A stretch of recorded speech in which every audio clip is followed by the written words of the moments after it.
आगे बढ़ते हुए पश्चिम बंगाल की खबरों के बारे में आगे जानकारी आपको देते हैं। ममता बनर्जी ने प्रधानमंत्री नरेंद्र मोदी पर बड़ा निशाना साधा है। वो भी क्यों?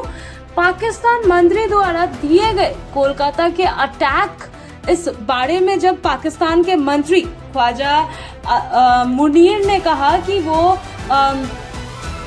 कोलकाता पे अटैक करेंगे, इस मामले में आज ममता बनर्जी ने अपने रैली को संबोधन करते हुए एक बहुत बड़ी बयान दी है। वो आपको बता देते क्या है। पश्चिम बंगाल में विधानसभा चुनाव 2026 के बीच राजनीतिक बयानबाजी अपने चरम पर पहुंच गई है। इस बीच एक नया विवाद उस समय खड़ा हो गया जब पाकिस्तान के एक मंत्री द्वारा कोलकाता को लेकर दिए गए कथित बयान पर मुख्यमंत्री ममता बनर्जी ने कड़ी प्रतिक्रिया दी। उन्होंने प्रधानमंत्री नरेंद्र मोदी की चुप्पी पर सवाल उठाते हुए इसे राष्ट्र सुरक्षा और देश की गरिमा से जुड़े मुद्दा बताया। ममता बनर्जी ने आरोप लगाया कि पाकिस्तान के मंत्री द्वारा कोलकाता को लेकर दी गई धमकी बेहद गंभीर है, लेकिन केंद्र सरकार की ओर से अब तक कोई स्पष्ट प्रतिक्रिया सामने नहीं आई है। उन्होंने कहा कि जब देश के किसी प्रमुख शहर को लेकर बाहरी ताकतें इस तरह के बयान देती है तो प्रधानमंत्री और केंद्र सरकार को तुरंत सख्त रुख अपनाना चाहिए। उनके अनुसार यह सिर्फ पश्चिम बंगाल का नहीं बल्कि पूरे देश की सुरक्षा पर सवाल खड़ा करना हुआ।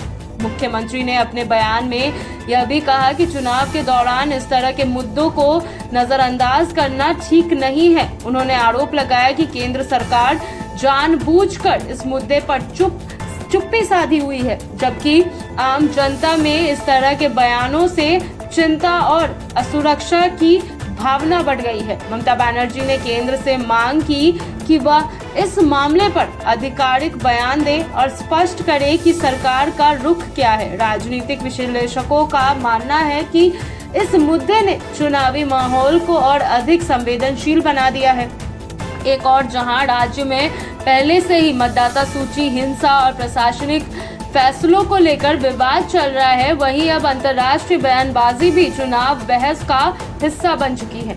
इससे राजनीतिक दलों को एक दूसरे पर हमला करने का नया मुद्दा मिल गया है। बीजेपी की ओर से इस मुद्दे पर पलटवार भी देखने को मिला है। जी हां, बीजेपी भी चुप नहीं बैठी है। जब ममता सरकार ने प्रधानमंत्री नरेंद्र मोदी पर चुप्पी का निशाना साधा था, पार्टी नेताओं का कहना है कि मुख्यमंत्री इस मुद्दे को राजनीतिक रंग देने की कोशिश कर रही है और चुनाव के समय भावनात्मक माहौल बनाने का प्रयास भी कर रही है।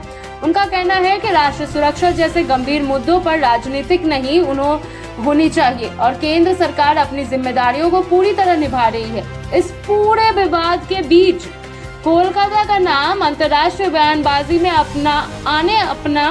अपने आप में चिंता का विषय बन चुका है। सुरक्षा एजेंसियों और उनके एजेंसियां भी ऐसे मामलों को गंभीरता से लेती हैं और किसी भी संभावित खतरे को लेकर सतर्क रहती है। हालांकि अब तक किसी वास्तविक खतरे की पुष्टि नहीं हुई है, लेकिन इस तरह के बयान राजनीतिक और सामाजिक स्तर पर असर जरूर डालते हैं। पश्चिम बंगाल में 294 सीटों के लिए विधानसभा चुनाव 2 चरणों में 23 और 29 अप्रैल को होगा, जो हमने आपको पहले भी बताया है। ऐसे में हर बयान और हर मुद्दा चुनावी समीकरण को प्रभावित कर सकता है। ममता बनर्जी का यह हमला सीधे तौर पर केंद्र सरकार को घेरने की रणनीति के रूप में देखा जा रहा है, जबकि बीजेपी इस राजनीतिक अवसरवाद करार दे रहा है। यानी कि ममता बनर्जी अभी पश्चिम बंगाल में होने वाले विधानसभा चुनाव के वजह से इस मुद्दे को एक राजनीतिक ढांचे में डाल रही है।